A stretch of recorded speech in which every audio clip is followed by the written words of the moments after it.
নবী সাল্লাল্লাহু আলাইহি ওয়াসাল্লাম বললেন, বাইনা ইয়াদাইস সাআ, কিয়ামতের আগে আগে, কিয়ামতের আগে আগে আসবে মুতায়নুন শাদীদ, বড় বড় দুটো মহামারী। বড় বড় মহামারী তো বুঝি আমরা, অসংখ্য মানুষ মারা যাবে এরকম মহামারী আসবে। তারপর বাদাহু, এই মহামারীর পরে আসবে সানাওয়াতু জালাজিল, জালজালা বা ভূমিকম্পের বছরগুলো। জালজালা বা ভূমিকম্পের বছরগুলো, বছর নয় বছরগুলো, মানে বছর ধরে সিরিজ ভূমিকম্প হবে বিশ্বের মধ্যে। বলেন নাউজুবিল্লাহ। এই পর্যন্ত কি পৃথিবীতে কখনো সিরিজ ভূমিকম্প হয়েছে বছরের পর বছর ধরে? এখনো হয়েছে কি? হয়নি। আর হাদিসগুলো মেলাবেন। নবীজি বলছেন বাইনা ইয়াদাইস সাআ, কিয়ামতের আগে আগে মুতায়নুন শাদীদ, মহামারী ছড়াবে, প্রচণ্ড বড় মহামারী। পৃথিবীতে যত মহামারী হয়েছে এগুলোর ইতিহাস ঘাটলে দেখা যাবে না কোন মহামারী কত বড় ছিল। সাম্প্রতিক মহামারী অনেক বড় ছিল। সাম্প্রতিক যে মহামারী চলে গেল, এটা পৃথিবীর অন্যতম বড় একটা মহামারী। আমি বলতে পারবো না যে এটাই সেই মহামারী যার কথা নবীজি বলছেন হাদিসে, এমনটা আমি বলতে পারবো না, কেউই বলতে পারবে না। কিন্তু হতেও তো পারে, পারে না? হতে পারে। তবে নবীজি স্পষ্ট বলছেন বাদাহু, মহামারীর পরে আসবে সানাওয়াতু জালাজিল, জালজালার বছরগুলো, সিরিজ ভূমিকম্প হবে বছর জুড়ে। বলি নাউজুবিল্লাহ। কেন হবে? নবীজি বলছেন লা তাকুমুস সাআ, কিয়ামত হবে না হাত্তা ইউকবাদাল ইলম, যতক্ষণ পর্যন্ত না জ্ঞান উঠে যায়। এখন জ্ঞান উঠে যাচ্ছে না? কোরআন সুন্নাহর জ্ঞানকে মানুষ পরোয়াই করে না। মানুষ এখন বস্তুবাদী জ্ঞানকে বেশি প্রাধান্য দেয়।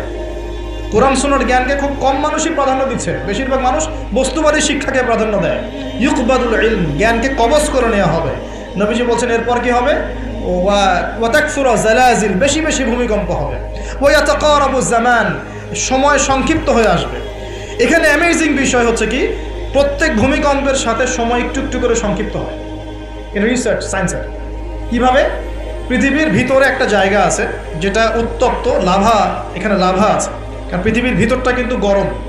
উপরেরটা আমরা যদিও দেখি এরকম শিলা, পাহাড় ইত্যাদি, পৃথিবীর ভিতরে কিন্তু আছে লাভা, যেটা সবাই মোটামুটি জানেন। এর ভিতরে একটা জায়গা আছে, ইনার কোর বলে জায়গাটাকে, একদম ভিতরে। তো এখনকার সাম্প্রতিক গবেষণা বলছে যে ভূমিকম্পগুলোর প্রভাবে, পৃথিবীতে যত ভূমিকম্প হয়েছে এর প্রভাবে ইনার কোর আগে যেদিকে ঘুরতো এখন উল্টা দিকে ঘোরা শুরু করেছে। মনে রাখবেন, কিয়ামতের অন্যতম আলামত কিন্তু সূর্য পশ্চিম দিক থেকে উঠবে। আর সময় সংক্ষিপ্ত হয়ে আসবে। নবীজি বলেছেন যে একটা বছর চলে যাবে একটা মাসের মতো, একটা মাস চলে যাবে একটা সপ্তাহের মতো, একটা সপ্তাহ যাবে একটা দিনের মতো, একটা দিন যাবে কেমন, নবী এটাও বলেছেন। নবীজি বলছেন একটা দিন যাবে একটা ঘন্টার মতো। মানে ঘন্টা মানে কি, যে ম্যাচের কাঠি জ্বালাতে যতক্ষণ সময় লাগে এতটুকু সময়ের মধ্যে মিনিট চলে যাবে। কীভাবে হবে এটা আল্লাহ ভালো জানে। আবার দাজ্জালের হাদিসেও আছে, দাজ্জাল যখন বিশ্বে শাসন করা শুরু করবে তখন 40 দিন সে বিশ্বকে শাসন করবে। কতদিন? 40 দিন। যার প্রথম দিনটা হবে 1 বছরের সমান লম্বা। প্রথম দিন কত বছর? 1 বছর সমান লম্বা। কে জানে পৃথিবীর গতি থেমে যাবে কিনা? থেমে যেতেও পারে। আপনাদেরকে নিউজ দেয়, চায়নাকে নাম তো শুনেছেন? চায়না একটা বাঁধ নির্মাণ করেছে, কৃত্রিম বাঁধ। ওর দেশে একটা কৃত্রিম বাঁধ নির্মাণ করেছে। এটা এত শক্তিশালী বাঁধ, ওখানে এত রড, সিমেন্ট আর এই ম্যাটেরিয়ালস ইউজ করা হয়েছে, যেটা এই পাকিস্তান, তারপরে ইন্দোনেশিয়া, হ্যাঁ, বাংলাদেশ, এই যে দেশগুলো আছে, এই পুরো দেশটাকে, এই পুরো দেশের একটা বড় অংশকে এই কংক্রিটের নিচে ঢেকে ফেলা সম্ভব। এত বেশি কংক্রিট এখানে ইউজ করা হয়েছে। চায়না ইউজ করেছে, ওরা ইউজ করেছে। এবং বিশাল একটা পানির ফ্লো তারা সৃষ্টি করেছে, কৃত্রিম। এটা কিন্তু ম্যানমেড। তো আমি গতকাল রিসার্চ করতে গিয়ে দেখলাম যে তারা বলছে এই বাঁধটা নির্মাণ করার কারণে পৃথিবীর আহ্নিক গতির মধ্যে একটা পরিবর্তন চলে আসছে। মানুষের হাতের কামাই দেখেন। আর এখানে কিন্তু দাজ্জালের হাদিস এটাও বলা হচ্ছে যে পৃথিবীর প্রথম দিনটা, দাজ্জালের প্রথম দিনটা হবে 1 বছরের সমান লম্বা। কে জানে, হয়তো বা এমন কিছু হবে মহাবিশ্বে যে পৃথিবীর আহ্নিক গতিটার মধ্যে কোনো পরিবর্তন হবে, ঘূর্ণনে কোনো পরিবর্তন দেখা দিবে, হয়তো বা, আল্লাহ ভালো জানে। তা আমি বিশ্বাস করি এটা হবে, কিন্তু আমি বলি না কারণে যে মানুষ বলবে যে আপনি এত স্পেসিফিকলি কেমন করে বলতে পারেন। তা আমার বিশ্বাস যেরকম কিছু একটা হবে, মহাবিশ্বে এমন কিছু একটা হবে যাতে এই পৃথিবীর গতির মধ্যে একটা পরিবর্তন আসবে। না হলে দাজ্জালের একদিন কেমন করে 1 বছরের সমান হতে পারে? সাহাবীরা প্রশ্ন করলেন, ইয়া রাসূলুল্লাহ, আমরা তখন নামাজ কেমন করে পড়বো? নবীজি বললেন, অনুমান করে পড়ে নিবে, তোমরা এস্টিমেট করে অনুমান করে পড়ে নিবে যে কতটুকু সময় পর পর ওয়াক্ত হচ্ছে। তার মানে সাহাবীরা নামাজে তখনও সচেতন ছিলেন। তারপর দেখেন যে ওয়াতাকারাবু জামান, নবী যেটাও বলছেন দাজ্জালের দ্বিতীয় দিনটা হবে এক মাসের সমান, আর তৃতীয় দিনটা হবে এক সপ্তাহের সমান, বাকি দিনগুলো হবে তোমাদের দিনের মতোই। এটা হবে, বিশ্ববাসী দেখবে এগুলা। বিশ্বের সামনে ভয়ঙ্কর কিছু ঘটনা ঘটা এখনো বাকি আছে। বিশ্বটা এমন থাকবে না, এখন যা দেখছেন সব এমন থাকবে না। নবীজি বলছেন জ্ঞান উঠে যাবে যখন, এটা উঠে যাচ্ছে দিন দিন। মানুষকে এখন শেখানো হচ্ছে মানুষ বানর থেকে সৃষ্টি হয়েছে। এগুলো জ্ঞান, এগুলো জ্ঞান। ইসলামের জাজল্যমান ইতিহাসগুলোকে মানুষ ভুলে যাচ্ছে, এগুলো জ্ঞান। মানুষকে শেখানো হচ্ছে সমকামিতা ভালো জিনিস, এগুলো জ্ঞান। সমকামিতা ভালো জিনিস, এটা ব্যক্তি স্বাধীনতা। শেখানো হচ্ছে মানুষকে যে পর্দা এগুলো কুসংস্কার, পর্দা কি কুসংস্কার, এগুলো জ্ঞান। জ্ঞান কাকে বলে? ওয়ুকবাদুল ইলম, মানে জ্ঞান উঠে যাচ্ছে, কবজ করে নেওয়া হচ্ছে। আর দেখেন আরেকটা হাদিসে আসছে আল্লাহ পাক কিন্তু কোরআন হাদিসকে তুলে নেবেন না। একটা হাদিসে আসছে আল্লাহ পাক কোরআন হাদিসকে তুলে নেবেন না, কিন্তু আলেমদের মৃত্যু হবে বেশি বেশি। আলেমদের জান কবজ করার মধ্য দিয়ে আল্লাহ পাক জ্ঞান উঠিয়ে নেবেন। একটু দেখেন না কয়জন আলেম আছে মাঠে, দেখেন তো কয়জন আলেম। আলেম তো অনেকেই আছে আলহামদুলিল্লাহ, কিন্তু বরেণ্য ওলামা যাদের কথা হাজার লক্ষ কোটি মানুষ শোনে, এমন আলেম কয়জন আছে দেখেন। আস্তে আস্তে প্রবীণ আলেমরা সব চলে যাচ্ছে। আর যে প্রজন্ম আমরা তৈরি করছি, এই প্রজন্মের কতজন ইলম অর্জন করে ওই চ্যালেঞ্জ বুকে নিয়ে জাতিকে সংস্কারের জন্য নেমেছে দেখেন একটু। আমাদের উপর দুনিয়া পেয়ে বসেছে।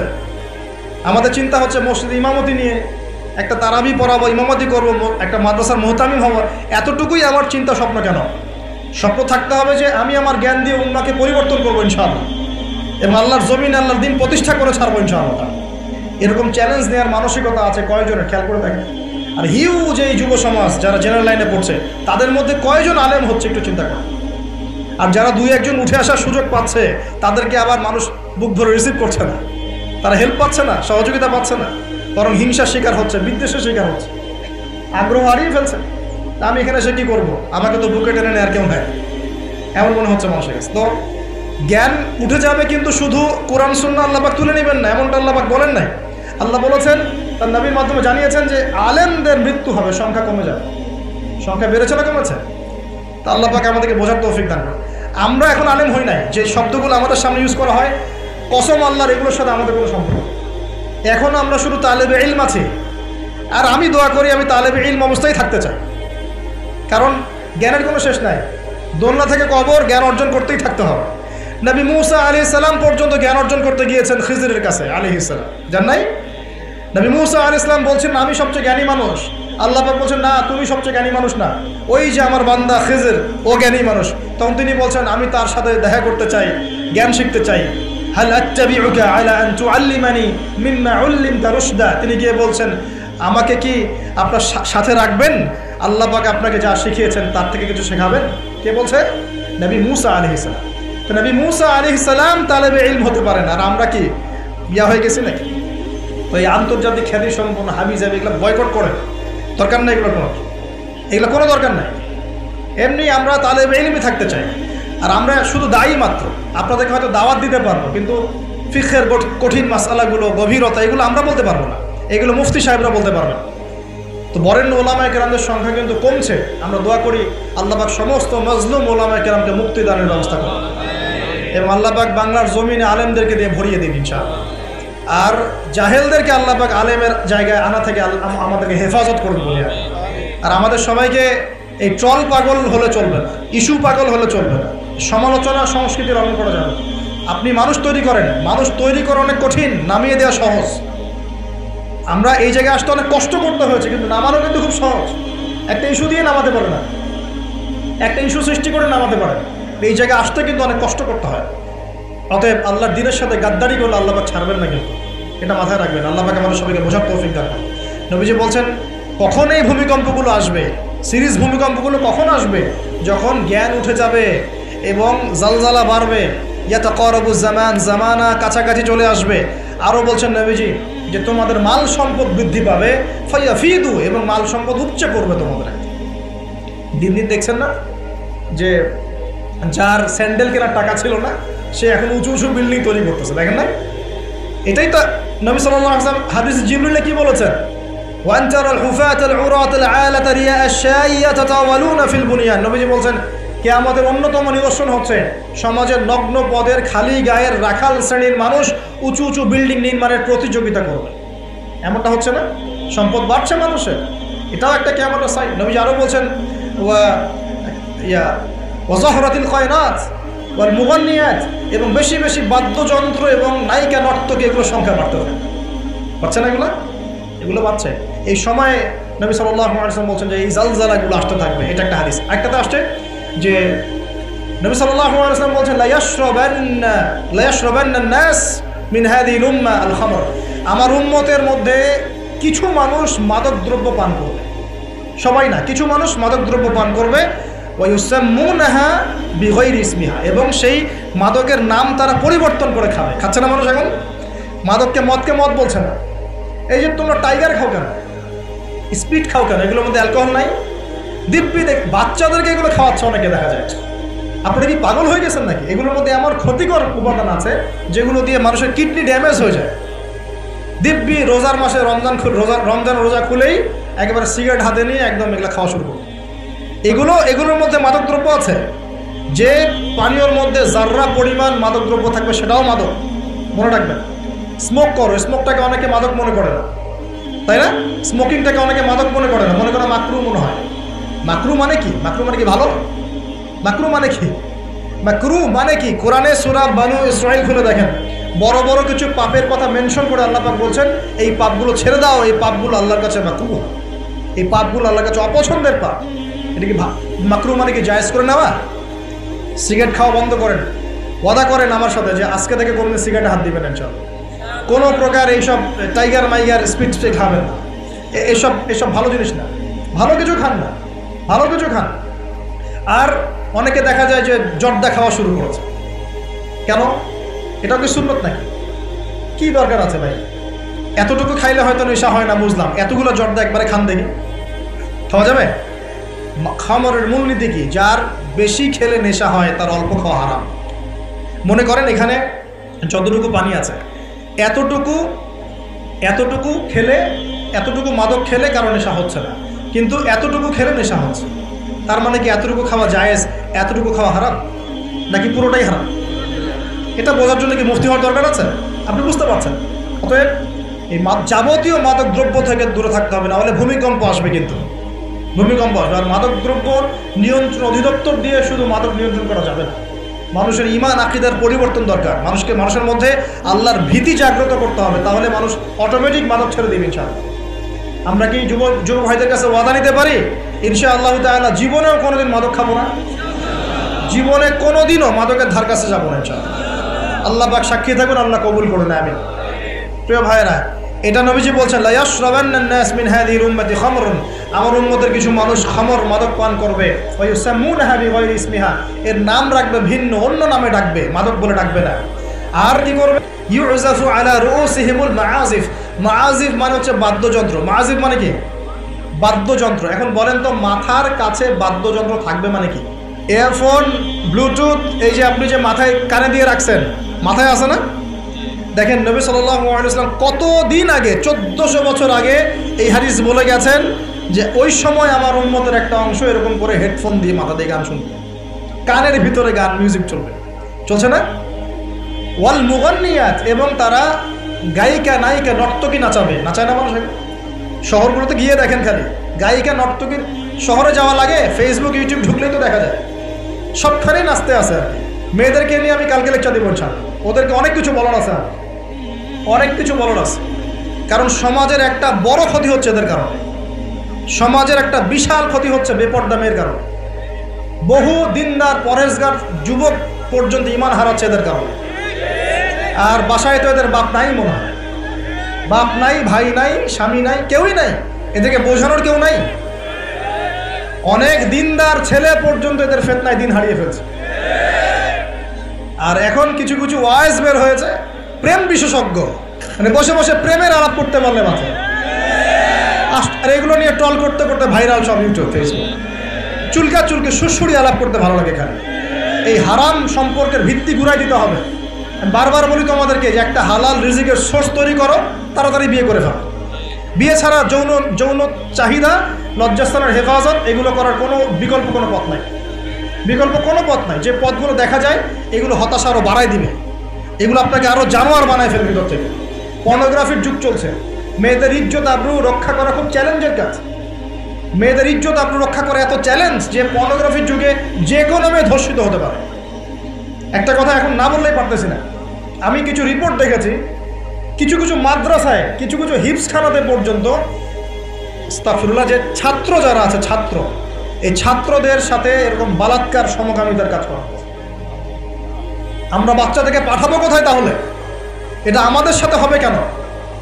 বাচ্চাদেরকে কোথায় পাঠাবো তাহলে? ইউনিভার্সিটিতে গিয়ে তো ধর্ষিত হচ্ছে না? দেখলেন না কয়েকদিন আগে হল নিয়ে কি ঝামেলাগুলো হলো? দেখা গেল না যে বড় বড় নেতাদের মনোরঞ্জন করতে হয়? দেখেন নাই মনে, ইডেনের কথা বলছি, দেখেন নাই? তারপরে বিশ্ববিদ্যালয়ে তো নগ্নতা চলছেই, ফ্রি মিক্সিং চলছেই, জেনা তো ফ্রি, এবং পতিতালয়ে সব 1500-2000 টাকা দিয়ে রাত পার করা যায়। এগুলো ফেসবুক, ইউটিউব ঢুকলেই দেখা যায়। তার মধ্যে আবার চলছে এখন সমকামিতাকে এখন প্রমোট করা হচ্ছে। আবার এখন দেখা যাচ্ছে আস্তাগফিরুল্লাহ, কিছু ধর্মীয় প্রতিষ্ঠানেও সমকামিতা ছড়িয়ে পড়ছে। একটা বাচ্চা সেদিন আত্মহত্যা করেছে ঢাকায়। ওর পোস্টমর্টেম রিপোর্টে দেখা গিয়েছে যে, বলতে পারতেছি না আমি আসলে, ওর পোস্টমর্টেম রিপোর্টে দেখা গিয়েছে যে ছেলেটার যে পিছনের যে রাস্তা আছে না, এখানে যৌন নির্যাতনের চিহ্ন পাওয়া গেছে। কীভাবে বলতাম কথাটা বলেন, আপনাকে বোঝানোর জন্য বলুন। একটা ছেলে হাফেজ হতে গিয়েছে মাদ্রাসায়, তার সাথে যদি টিচার এরকম কাজ করে, এই টিচারকে জাতির সামনে এনে ফাঁসি দেওয়া দরকার। তখন সবার একটা আক্কেল হবে, শিক্ষা হবে। পাপ তো পাবি, আলেম করলেও পাপ, জালেম করলেও পাপ, নাকি ওটা মাফ হয়ে যাবে নাকি? এই ঘটনাগুলো ঘটছে কেন ঘটবে এই ঘটনাগুলো? আল্লাহ পাক আমাদের সবাইকে বোঝার তৌফিক দান করুন। আর এই ঘটনাগুলো ঘটার অন্যতম কারণ হচ্ছে পর্নোগ্রাফি। মানুষ ভিতর থেকে এগুলো যখন মোবাইলে দেখা শুরু করে, দেখতে দেখতে দেখতে দেখতে ভিতরটা পশুর মতো হয়ে যায়। তখন শুধু মানুষ না, বাচ্চাকে পেলেও ধর্ষণ করবে, গরু ছাগল পেলেও ধর্ষণ করবে। আমি কিয়ামতের আলামতের হাদিসগুলো টুকটাক কিছু গবেষণা করেছি। শেষ জামানার এমন হাদিস আসছে যে মানুষ একসময় গরু ছাগলের সাথে জেনা করা শুরু করে। এই সময়টা কিন্তু আসতেছে সামনে থেকে। এক সময় ছিল মানুষ কি করতো জানেন? পরকিয়া করতো, বউ আছে বাসায়, অন্যের সাথে সম্পর্ক করতো। তারপর দেখা গেল যে প্রেম করে, চুপি চুপি প্রেম করে। আগে ওই সময় চুপচুপ করে চিঠি দিত যে কেউ জেনে না যায়। আস্তে আস্তে সবাই এটা উন্মুক্ত হয়ে গেল। এখন প্রেম করাটা ফ্যাশন হয়ে গেল। আমার 10টা গার্লফ্রেন্ড, আমার 5টা, আমার 2টা, তুই কয়জনের সাথে করছিস, আমি 5 জনের সাথে, তুই কয়জনের সাথে, আমি 2 জনের সাথে, ফ্যাশন হয়ে গেছে, এখন ওপেন। তারপরে আস্তে আস্তে কী হলো দেখেন, ধর্ষণ বাড়তে থাকলো। এই যুগটাও এখন চলে যাচ্ছে, ধর্ষণ তো অ্যাভেলেবেল, এখন হচ্ছেই। তারপরে এখন একটা যুগ আসলো, ছোট ছোট বাচ্চা মেয়েদেরকে এখন ধর্ষণ করা হচ্ছে, ছোট ছোট বাচ্চা মেয়েকে। এই যুগও এক সময় চলে যাবে। তারপরে আসবে এমন যুগ, দেখবেন খালি ছেলের সাথে মেয়ের সাথে। এটাও কিন্তু চলে আসছে, ছেলের সাথে জেনা করতেছে না, মেয়ের সাথেও জেনা করতেছে। এরপর কি হবে? নবীজি হাদিসে বলেছেন, এরপর মানুষ ওই গরু ছাগল গবাদি পশুর সাথে জেনা করা শুরু করে। এই খবরও পাবেন, দেখে নিয়েন, আমি বললাম এই খবরও পাবেন যে মানুষ গবাদি পশুর সাথে জেনা করছে। তোমরা একটু ঘাটাঘাটি করে দেখো আমার কথাটা মেলে কিনা, ইন্টারনেট ঘাটাঘাটি করে দেখো যে এই কথাটা মেলে কিনা। মানুষ গবাদি পশু প্রাণীর সাথেও জেনা করবে। নবীজি এগুলো কথা বলে গেছেন। ওদেরকে নিয়ে অনেক কিছু বলার আছে আমার, ইনশাল্লাহ আমি কালকে লেকচার দিব মেয়েদেরকে নিয়ে, ইনশাল্লাহ। একটা মহিলা সমাবেশ আছে ওখানে। যেটা বলছিলাম প্রিয় ভাইয়েরা, এই পাপগুলোর কারণে কিন্তু আল্লাহর শাস্তি নেমে আসে। খমর 1 নাম্বার ছিল শিরক, তারপর কুফর, মাপে কম দেয়া, অন্যের সম্পদ আত্মসাৎ করা, মাদকদ্রব্য সেবন করা, এই যে গান বাজনা, বাদ্যযন্ত্র, নর্তকী নাচানো, এগুলোর কারণে কোন শাস্তি আসে ভাই বলেন? আল্লাহর পক্ষ থেকে জালজালা মানে ভূমিকম্প। জালজালা মানে কি? ভূমিকম্প। আর আসবে সিরিজ, মানে বছর জুড়ে চলবে এগুলো। আরেকটা হাদিস বলে শেষ করছিলাম। ও আচ্ছা, এর পরিণতিটা বলে নেই। নবীজি বলছেন, ওয়াজআলুল্লাহু মিনহুমুল কিরাদাতা ওয়াল খানাজির, যারা এই কাজগুলো করবে, মানে মাদক খাবে, নাম চেঞ্জ করবে, যারা বাদ্যযন্ত্র নিয়ে রাত কাটাবে, যারা নর্তকী নাচাবে, আল্লাহ রাব্বুল আলামিন এদেরকে একদিন সকালবেলা বানর আর শুয়োর বানিয়ে দেবেন। আর ওয়ায়াকসিফুল্লাহু বিহিমুল আরদ, আল্লাহ পাক জমিন সহ ওদেরকে ধসিয়ে দেবেন। এই যে ভূমিধস। আরেকটা হাদিস আসছে তিরমিজির মধ্যে, 2211 নম্বর হাদিস। নবী সাল্লাল্লাহু আলাইহি ওয়াসাল্লাম বলেছেন, ইযা তুখিযাল ফাইউ দুলান, যখন দেখা যাবে যে গনিমতের মাল বা রাষ্ট্রীয় সম্পদ যেগুলো আছে, বুঝতে পারছেন, গনিমতের মাল, রাষ্ট্রীয় সম্পদ, এগুলোকে মানুষ ব্যক্তিগত সম্পদ মনে করে খাওয়া শুরু করবে। হয়েছে কি হয় নাই? কথা বলেন, এই সিচুয়েশন আসছে কি আসে নাই? একটা হাতি আসতে থাকে উপর থেকে, হাতি আস্তে আস্তে আস্তে আস্তে মাসি হয়ে যায়, হয় না? এটা হয় কি না? এটা শাস্তি সম্পর্কে আল্লাহ পাক অন্য জায়গায় বলেছেন এবং নবী হাদিসেও বলেছেন যে যে যা আত্মসাৎ করবে, যে যা আত্মসাৎ করবে সেটা কিয়ামতের দিন তার ঘাড়ে চাপিয়ে দেওয়া হবে। কিয়ামতের মাঠে উঠে দেখবেন বহু মানুষ কাঁধের মধ্যে রিলিফের টিন নিয়ে বসে আছে, বহু মানুষ কাঁধের মধ্যে রিলিফের গম নিয়ে বসে আছে, বহু মানুষ কাঁধের মধ্যে দেখবেন যে বন্যার্তদের ত্রাণের যে কম্বল, এই যে ত্রাণের বিষয়গুলো কাঁধে নিয়ে বসে আছে, রাস্তার কন্ট্রাক্টরের টাকা পয়সা কাঁধে নিয়ে বসে আছে, বহু মানুষ এই কাজ করবে। এটা হবেই। নবীজি বলেছেন যে যা আত্মসাৎ করবে। নবীজি হাদিসে বলেছেন কেউ গরু নিয়ে থাকবে, গরু, কেউ ছাগল নিয়ে থাকবে, ছাগল। বিশ্বাস করছেন না? হাদিসে গরু ছাগল কথাই আসছে, যে কেউ দেখা যাবে গাদের মধ্যে গরু নিয়ে আছে, কেউ উট নিয়ে আছে, কেউ ছাগল নিয়ে আছে। আমানতকে গনিমত মানে আমানত রাখা হয়েছে, ও খেয়ানত করে ফেলবে, লুটি পড়ে খেয়ে ফেলবে। এটা হচ্ছে কি না? সবচেয়ে সেরা আমানত আমাদেরকে আল্লাহ দিয়েছেন ইসলাম, আমরা সেই ইসলামের সাথে খেয়ানত করছি কিনা বুঝতে পারছেন না? একজন আলেমকে আল্লাহ পাক আমানত দিয়েছেন দ্বীনের জ্ঞান, সে জ্ঞানের সাথে খেয়ানত করছে কিনা? একজন ক্ষমতাসীনকে আল্লাহ পাক দিয়েছেন ক্ষমতা, সে ক্ষমতা দিয়ে খেয়ানত করছে কিনা? একজন পরিবারের কর্তাকে আল্লাহ পাক পরিবার দিয়েছেন, সে পরিবারের মধ্যে খেয়ানত করছে কিনা? সবাই সবার জায়গাতেই খেয়ানত করছে। আল্লাহ পাক আমাদেরকে বোঝার তৌফিক দান করুন।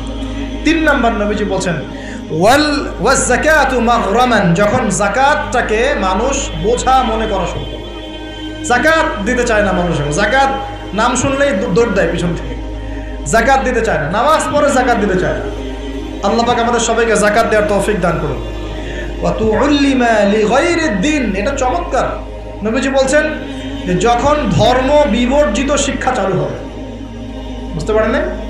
ধর্ম আলাদা, শিক্ষা আলাদা চালু হয়েছে কি হয় নাই? সারা বিশ্বে হয়েছে কি হয় নাই? ধর্ম আলাদা, শিক্ষা আলাদা।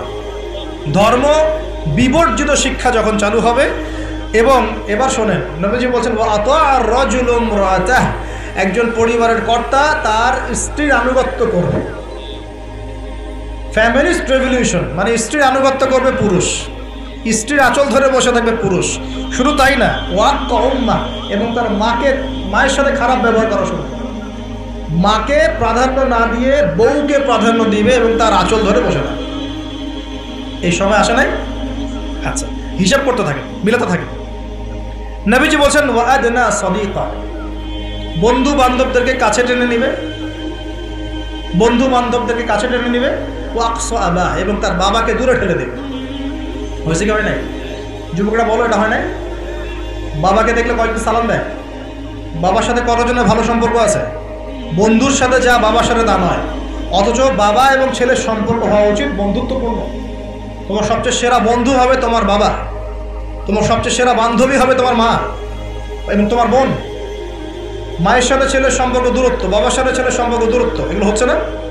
এটা নবীজি বলেছেন। আর বলছেন, হেবার শোনেন, ওয়াযাহরাতিল আসওয়াতু ফিল মাসাজিদ, মসজিদগুলোর মধ্যে হট্টগোল শোরগোল বেড়ে যাবে। বাড়ে নাই? মসজিদ এখন হইহুল্লা হয় না? আমি নিজে দেখেছি, 2 দল কমিটি আধিপত্য বিস্তারকে নিয়ে একদম হকিস্টিক নিয়ে আসছে মসজিদে মারার জন্য। এরকমও হয়েছে। আরও অনেক জঘন্য ঘটনা ঘটে, আল্লাহ মাফ করুক। তারপর নবীজি বলছেন ওয়াসাদা কাবিলুহু ফাসিকুন, একটা কবিলা বা একটা গোত্রের নেতৃত্ব দিবে একজন ফাসিক ব্যক্তি। এমন হচ্ছে কি হচ্ছে না?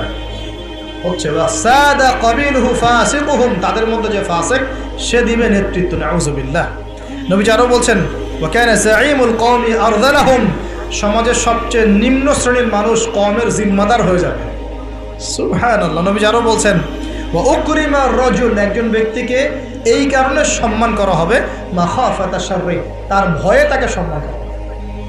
একজন ব্যক্তিকে তার ভয়ে, তার ক্ষমতার ভয়ে, তার টাকার ভয়ে, তার ক্ষমতার ভয়ে, তার জনবলের ভয়ে তাকে সম্মান করা হবে। এমনটা হচ্ছে না? হচ্ছে। নবীজি আরও বলছেন ওয়াযাহরাতিল কায়নাত ওয়াল মুগান্নিয়াত, ওয়াযাহরাতিল কায়নাত ওয়াল মাআজিফ, ওয়াযাহরাতিল কায়নাত ওয়াল মাআজিফ, গায়িকা এবং বাদ্যযন্ত্রের প্রচলন বাড়তে থাকবে। গায়িকা বাদ্যযন্ত্র ব্যাপক হারে বাড়তে থাকবে। এবং ওয়াশুরিবাতিল খুমুর, এবং বেশি বেশি মাদকদ্রব্য সেবন করা হবে।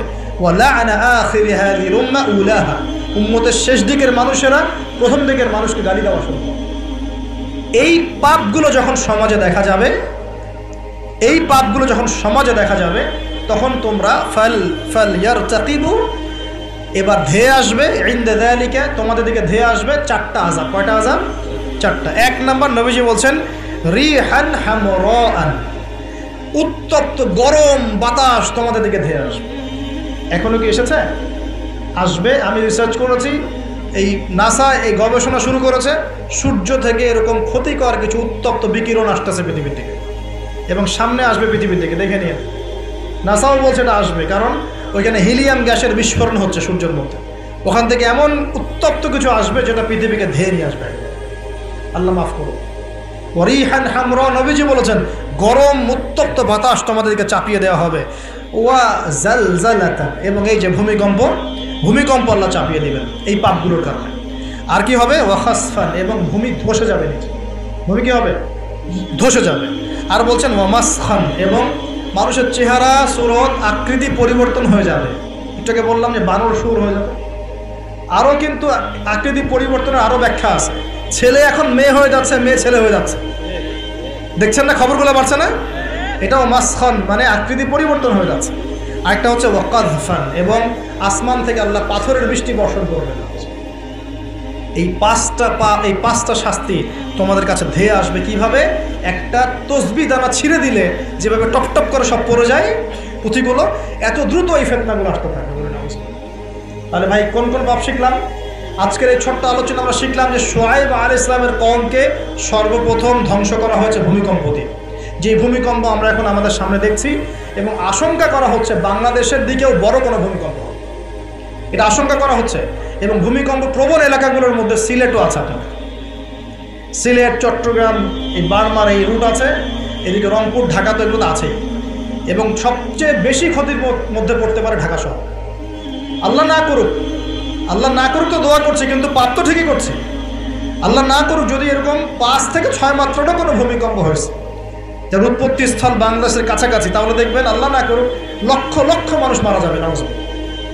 আল্লাহ আমাদেরকে হেফাজত করুন, আল্লাহ আমাদেরকে বাঁচায়। প্রিয় ভাইয়েরা, তবে আমরা শিখলাম শুআয়ব আলাইহিস সালামের কওম কোন কোন পাপ করেছিল যার কারণে এই আযাব আসছে। 1 নাম্বার শিরকের পাপ করছে। কি পাপ বলেন? আমরা আল্লাহর কাছে তওবা করছি, আল্লাহ আমরা যত রকম শিরকের পাপে ছিলাম আল্লাহ তোমার কাছে তওবা করলাম, এবং আজীবন শিরক মুক্ত আমল নিয়ে চলবো ইনশাআল্লাহ। 2 নাম্বার তারা কুফরি করতো, আমরা সমস্ত কুফরি থেকে আল্লাহর কাছে তওবা করছি, আল্লাহ আমাদেরকে কুফরি মুক্ত আমল করার তৌফিক দান করুন। 3 নাম্বার তারা মাপে কম দিত। আমরা যারা ব্যবসা করব বা অর্থনৈতিক জীবন চালাবো কোনোদিনও মাপে কম দেবো না ইনশাআল্লাহ। আল্লাহ আমাদেরকে হেফাজত করুন, বোঝার তৌফিক দান করুন। 4 নাম্বার তারা পাপ করেছিল অন্যের সম্পদ অন্যায়ভাবে আত্মসাৎ করত। এই কাজটা আমরা করতে যাব না ইনশাআল্লাহ।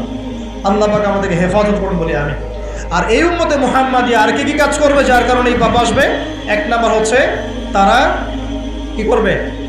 রাষ্ট্রীয় গনিমতের মালগুলোকে নিজের করে ভোগ করা শুরু করবে। আল্লাহ আমাদেরকে এই দুর্নীতি থেকে বাঁচাক বলি। আর কি করবে? তারা আমানত রাখা হলে লুটপাট করে খেয়ে ফেলবে। আল্লাহ পাক আমানতের খেয়ানত করা থেকে আমাদেরকে বাঁচাক। আর কি করবে? তারা যাকাতটাকে বার্ডেন মনে করবে, যাকাত দিতে চাবে না। আল্লাহ আমাদেরকে যাকাত দেওয়ার তৌফিক দান করবে। আর কি করবে? তারা ধর্ম বিবর্জিত জ্ঞান শিক্ষা করবে। আল্লাহ পাক আমাদেরকে ধর্মীয় জ্ঞান শেখার তৌফিক দান করবে। আর কি করবে? 5 নাম্বার, তারা এই বাড়ির পুরুষরা স্ত্রীদের আঁচল ধরে বসে থাকবে, মাকে কষ্ট দিবে। আল্লাহ পাক আমাদেরকে মায়ের হক আদায় করার তৌফিক দান করুন। আল্লাহ পাক সবার হক আদায় করার তৌফিক দান করুন, স্পেশালি মায়ের হক আদায় করার তৌফিক দান করুন। আর কি করবে? সে বন্ধু বান্ধবদেরকে কাছে টেনে নেবে, নিয়ে বাবার সাথে খারাপ ব্যবহার করা শুরু করবে। আল্লাহ পাক আমাদের সবাইকে পিতাদেরকে সম্মান করার তৌফিক দান করুন। আর কি করবে সে? বলেন আমার সাথে, ভুলে গেছেন? আর কি করবে? তারপরে সমাজের যে ব্যক্তি সবচেয়ে ফাসেক সে সমাজের নেতৃত্ব দিবে। আল্লাহ পাক এরকম ফাসেকদের নেতৃত্ব থেকে আমাদেরকে বাঁচাক। সমাজের সবচেয়ে নিম্ন শ্রেণীর মানুষ জিম্মাদার হয়ে যাবে সমাজের, এখান থেকে আল্লাহ পাক আমাদেরকে বাঁচাক। মানুষ সম্মান করবে, মানুষকে ভয় করে। আল্লাহ পাক মন থেকে সম্মান করার তৌফিক দান করুন এবং সম্মান পাওয়ার যোগ্য হওয়ার তৌফিক দান করুন। আর কি করবে? তারা মাদকদ্রব্য পান করা শুরু করবে। আল্লাহ পাক আমাদের সবাইকে মাদকদ্রব্য ছেড়ে দেওয়ার তৌফিক দান করুন। আর কি করবে? তারা মেয়ে নর্তকী নাচাবে, গায়িকা নর্তকী নাচাবে। এসব গায়িকা নর্তকী থেকে আল্লাহ আমাদেরকে বাঁচান। কি করবে? তারা কানের উপরে বাদ্যযন্ত্র প্লে করবে, মানে বাদ্যযন্ত্র নিয়ে সময় কাটাবে। আল্লাহ পাক আমাদেরকে সমস্ত বাদ্যযন্ত্র ত্যাগ করার তৌফিক দান, এবং শেষ জামানার মানুষরা প্রথম জামানার মানুষকে অভিশাপ দিবে, আল্লাহ পাক আমাদেরকে সলফে সালেহিনের মতো মানুষ হওয়ার তৌফিক দান। এবং সর্বশেষ যে বিষয়টা সেটা হলো যে মাদকদ্রব্য পান করে এর নাম রাখবে ভিন্ন। যখন এমন কাজ মানুষ করবে তখন ধেয়ে আসবে গরম বাতাসের আযাব, ভূমিকম্প, জালজালা, সিরিজ ভূমিকম্প, আরও ধেয়ে আসবে মহামারী, আরও ধেয়ে আসবে খসফুন, মানে একদম ধসে যাবে জমি, কলফান, আকাশ থেকে পাথর বর্ষণ, মাসখান এবং চেহারা বিকৃতি। আল্লাহ রাব্বুল আলামিন পবিত্র কোরআনুল কারীমে বেশ কয়েকটা জায়গায় একটা সম্প্রদায়, একটা কওম, একটা জাতির কথা বলেছেন। তার নাম হচ্ছে কওমে মাদিয়ান। কি নাম? কওমে মাদিয়ান। এই কওমে মাদিয়ানের নবী ছিলেন শুআইব আলাইহিস সালাম। কি নাম ছিল? শুআইব আলাইহিস সালাম। তিনি নবী মূসা আলাইহিস সালামের সমসাময়িক নবী ছিলেন। মানে মূসা আলাইহিস সালাম তার মেয়েকে বিয়ে করেছিলেন। নবী মূসা আলাইহিস সালাম যখন যুবক, তখন একদিন তিনি দেখছেন রাস্তায় দুজন লোক ঝগড়া করছে। একজন তার গোত্রের, আর একজন হচ্ছে ফেরাউনের বাহিনীর। তো মূসা আলাইহিস সালাম তার গোত্রের, যে তার জাতের, তার সাথে তার পক্ষ নিলেন। তো কোরআন বলছে যে সেই এক ঘুষিতেই সেই ব্যক্তি মারা গেছে। ঠিক আছে? ওয়াকাযাহু, মূসা আলাইহিস সালাম তাকে একটা ঘুষি দিলেন, ফাকাদা আলাইহি, এতেই তার মৃত্যু হয়ে গেল। পরের দিন আবার একই ঘটনা ঘটছে। মূসা আলাইহিস সালাম দেখছেন আবার সেই ব্যক্তি আরেকজনের সাথে লড়াই করছে। তখন তিনি আবার তাকে বাঁচাতে গেলেন। তখন সেই ব্যক্তি বলছে, গতকাল কিন্তু তুমি একজনকে ঘুষি মেরে হত্যা করেছো, আজকে কি আবার আমাকে হত্যা করতে চাচ্ছ? তখন এক ব্যক্তি খবর নিয়ে আসলো, মূসা এখান থেকে পালাও, কারণ ফেরাউনের বাহিনী তোমাকে ধরতে আসছে, কারণ তারা মনে করে তুমি একজনকে হত্যা করেছো। তখন মূসা আলাইহিস সালাম মিশর থেকে চলে গেলেন, হিজরত করলেন। এই মিশর থেকে হিজরত করে তিনি এই শুআইব আলাইহিস সালামের কওমে মাদিয়ান এখানে চলে গিয়েছিলেন। এখানে তিনি একটা গাছের নিচে বসেছিলেন। বসে তিনি দেখলেন যে কিছু মানুষ গবাদি পশুদেরকে পানি পান করাচ্ছে, আর দূরে দুটো মেয়ে দাঁড়িয়ে আছে। তো মূসা আলাইহিস সালাম তাদেরকে গিয়ে বললেন, আপনারা দাঁড়িয়ে আছেন কেন? তখন সেই দুটো মেয়ে মূসা আলাইহিস সালামকে বললেন যে আমরা দুর্বল, যতক্ষণ না তারা তাদের পশুদেরকে পানি পান করিয়ে চলে যাচ্ছে ততক্ষণ পর্যন্ত আমরা পানি পান করাতে পারি না। তখন মূসা আলাইহিস সালাম, তিনি শক্তিশালী ছিলেন, বিশ্বস্ত ছিলেন, তিনি তাদের হয়ে পশুদেরকে পানি পান করালেন। এবার সেই মেয়ে দুটো বাসায় চলে গেল। বাসায় চলে গিয়ে কিছুক্ষণ পর মূসা আলাইহিস সালাম আবার সেই গাছের নিচে বসে আল্লাহর কাছে একটা দোয়া করছেন। কি দোয়া? আল্লাহ পাক কোরআনে বলছেন, নবী মূসা আলাইহিস সালাম বলেছিলেন, রব্বি, হে আমার রব, ইন্নী লিমা আনজালতা ইলাইয়া মিন খায়রিন ফাকির। হে আল্লাহ, তুমি আমার প্রতি যে নেয়ামত বর্ষণ করবে, তুমি আমার উপর যে অনুগ্রহ বর্ষণ করবে, আমি তার জন্য ভিখারি হয়ে বসে আছি। বলেন সুবহানাল্লাহ। কারণ এখন মূসা আলাইহিস সালাম ফেরারি মানুষ, মিশর থেকে চলে আসছেন, না এখানে আছে খাবার, না আছে বস্ত্র, না আছে বাসস্থান, না আছে কোনো আত্মীয় স্বজন, একাকী। তখন তিনি গাছের নিচে বসে এই দোয়া করছেন, রব্বি ইন্নী লিমা আনজালতা ইলাইয়া মিন খায়রিন ফাকির। হে আল্লাহ, আমার উপর তুমি যে নেয়ামতগুলো দিবে এর জন্য আমি ভিখারি হয়ে বসে আছি। সুবহানাল্লাহ। ঠিক ওই সময় ওই দুই মেয়ের একজন মেয়ে হেঁটে হেঁটে মূসা আলাইহিস সালামের কাছে আসলেন, এবং তাদের হাঁটার বর্ণনা আল্লাহ পাক কোরআনে দিয়েছেন যে তারা লাজুক ভঙ্গিতে হেঁটে আসলেন। সেই মেয়ে লাজুক ভঙ্গিতে হেঁটে আসলেন। এখনকার মেয়েদেরকে এই হাঁটা কে শিখাবে যে মেয়েদেরকে লাজুক ভঙ্গিতে হাঁটতে হয়? লজ্জা শরম তো সেই কবেই উঠে গেছে। তো একটা ভালো কাজ করার পরে মূসা আলাইহিস সালাম গাছের নিচে বসে আল্লাহর কাছে দোয়া করছেন। এই জন্য ভালো কাজের ওসিলা দিয়ে আল্লাহর কাছে দোয়া করতে হয়। এই যে আমরা দোয়া করতে চাই আল্লাহর কাছে, দোয়া করার বিভিন্ন সময় আছে, গুরুত্বপূর্ণ সময় আছে, পদ্ধতি আছে। পদ্ধতির সময় বুঝে দোয়া করলে ইনশাল্লাহ দোয়া ডাইরেক্ট কবুল হবে ইনশাআল্লাহ। আর তিনটা জিনিস খেয়াল রাখতে হবে। এক, ওই ইবাদত যেন আল্লাহ সন্তুষ্টির জন্য হয়। দুই, সেটা যেন নবী সাল্লাল্লাহু আলাইহি ওয়াসাল্লামের পদ্ধতি অনুযায়ী হয়। এবং তিন, আপনার রিজিকটা যেন হালাল থাকে। এই তিনটা বিষয় ঠিক থাকলে ইনশাআল্লাহ তাআলা দোয়া কবুল হবে ইনশাআল্লাহ। মূসা আলাইহিস সালাম দোয়া করলেন, সাথে সাথে ফল আসলো। ওই মেয়ে হেঁটে হেঁটে চলে আসলেন, এসে বললেন, আমার বাবা আপনাকে ডাকছেন, আমার বাবা আপনাকে ডাকছেন। এই কথার অর্থ যারা অ্যাডাল্ট তারা বুঝতে পারবেন। এখন মুসা আলাইহিস সালাম তার সাথে গেলেন, গিয়ে দেখলেন তার বাবা হচ্ছেন একজন নবী, যার নাম হচ্ছেন শুআয়ব আলাইহিস সালাম, যার কথা বলছেন। তার বাবার নাম কি? শুআয়ব আলাইহিস সালাম। এখন শুআয়ব আলাইহিস সালাম তিনি মুসা আলাইহিস সালামকে বলছেন, কি ঘটনা তোমার, আমাকে বলো। তখন মুসা আলাইহিস সালাম তাকে সব ঘটনা বললেন। এখনও কিন্তু মুসা আলাইহিস সালাম নবী হন নাই, এখনও কিন্তু তার কাছে ওহী আসেনি, ঠিক আছে। এখন তিনি তার ঘটনা খুলে বললেন যে আমি বনু ইসরাইলের মানুষ, ফেরাউনের ঘরে বড় হয়েছি, একদিন রাস্তায় ঘটনা ঘটলো, তারপরে আমাকে তারা ধাওয়া করে আজকে এই জায়গায় আমি চলে আসলাম। এখন শুআয়ব আলাইহিস সালাম বলছেন যে এখানে ভয়ের কিছু নাই, তুমি এখানে নিরাপদ, এখানে কেউ তোমার কোনো ক্ষতি করবে না ইনশাআল্লাহ। তখন এই দুজন মেয়ের একজন বলছে, বাবা এই ব্যক্তি হচ্ছে বিশ্বস্ত এবং শক্তিশালী, এই ব্যক্তি হচ্ছে বিশ্বস্ত এবং শক্তিশালী। মুসা আলাইহিস সালামের দুটা গুণ এখানে পাওয়া গেল, তিনি বিশ্বস্ত ছিলেন এবং কি শক্তিশালী ছিলেন। তো সে আমাদের উপকার করেছে, তাকে কি আমাদের কাছে রাখা যায় কি না, তাকে পুরস্কার দেওয়া যায় কি না। তখন বিচক্ষণ পিতা মেয়ের কথার ইশারা বুঝে ফেললেন, তখন পিতা এই মেয়ের সাথে মুসা আলাইহিস সালামের বিয়ে দিলেন। বলেন সুবহানাল্লাহ। কি শর্তে বিয়ে হলো?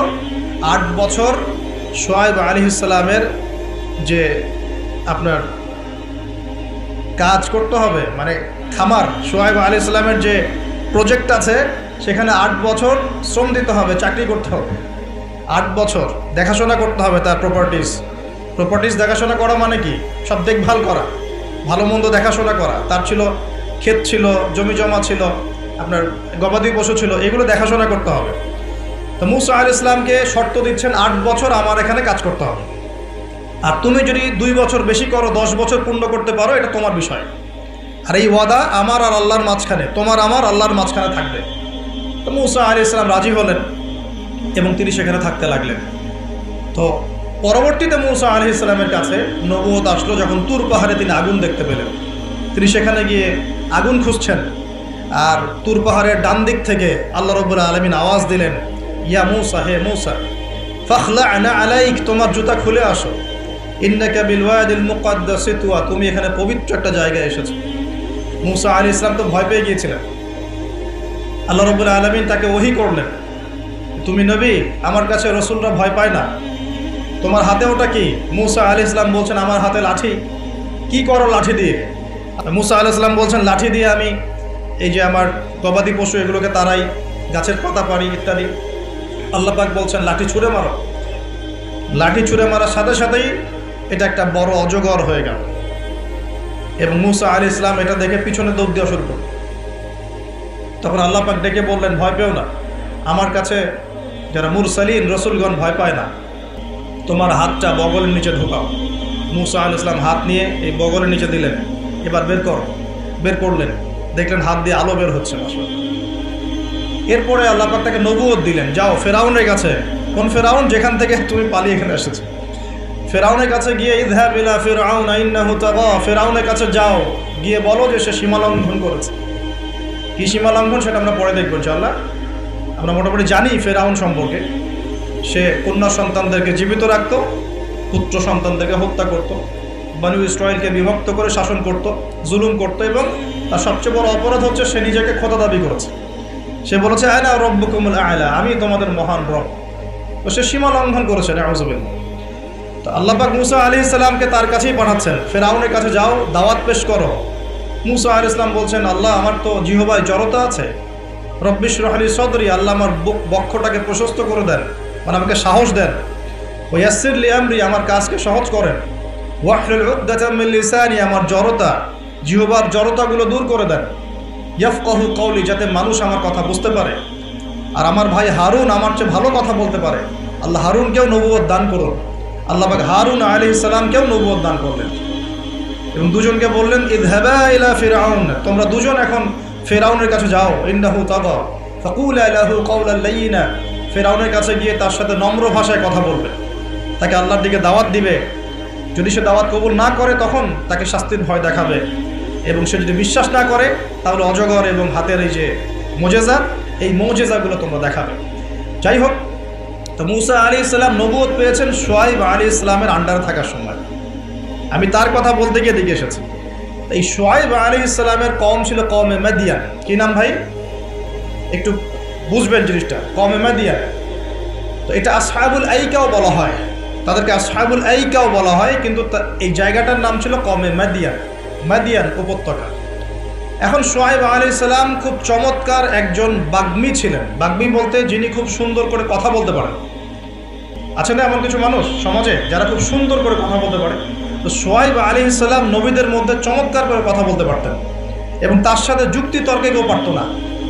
কিন্তু চমৎকার করে যুক্তি তর্ক উপস্থাপন করে সমাজের মানুষকে বোঝাতেন। আলহামদুলিল্লাহ, আমরা দোয়া করে আল্লাহ পাক সেই গুণাবলী আমাদের মধ্যে দান করুন। এখন তার কওমের সমস্যা ছিল কি? এক নাম্বার সমস্যা ছিল তার কওম আল্লাহর সাথে শিরক করত। এক নাম্বার কি করতো ভাই? শিরক মানে হচ্ছে আল্লাহর একত্ববাদের সাথে অংশীদার সাব্যস্ত করা। মনে রাখবেন, তার কওম এক নাম্বার কি অপরাধ করত?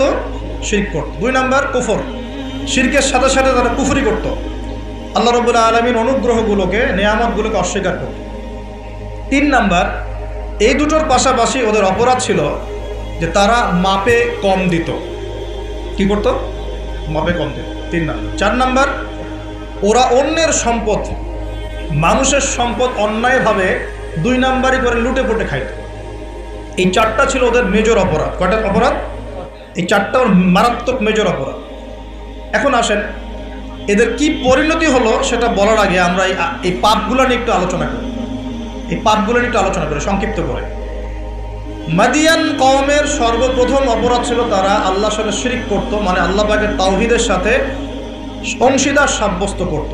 এখন এই শিরকটা কিন্তু প্রত্যেক যুগেই নবীদের সময় হয়েছে, এবং আমাদের নবী মুহাম্মদ সাল্লাল্লাহু আলাইহি ওয়াসাল্লাম তার জামানাতেও কিন্তু আবু জেহেল, আবু লাহাব, উতবা, সাইবা এরা কিন্তু শিরক করেছে। এখন এই শিরকটাকে নবী সাল্লাল্লাহু আলাইহি ওয়াসাল্লাম খুব সহজ করে ভাগ করে দিয়ে গেছেন। আমরা যদি কোরআন এবং হাদিসটা ঘাটাঘাটি করি, আমরা দেখব যে শিরকটা আসলে তিন প্রকার হয়। এই তাওহীদ এবং শিরকটা তিন প্রকার হয়। একটা হলো একত্ববাদ, যেমন তিন প্রকার হয়, শিরকও তিন প্রকার হয়। এবং আল্লাহ পাকের তাওহীদ একত্ববাদ যেমন তিন ভাগে ভাগ করা যায়, শিরকটাকেও তিন ভাগে ভাগ করা যায়। যেমন তাওহীদকে আমরা ভাগ করি একভাবে, তাওহীদে রুবুবিয়্যাত, তাওহীদে উলুহিয়্যাত এবং তাওহীদে আসমা ওয়া সিফাত।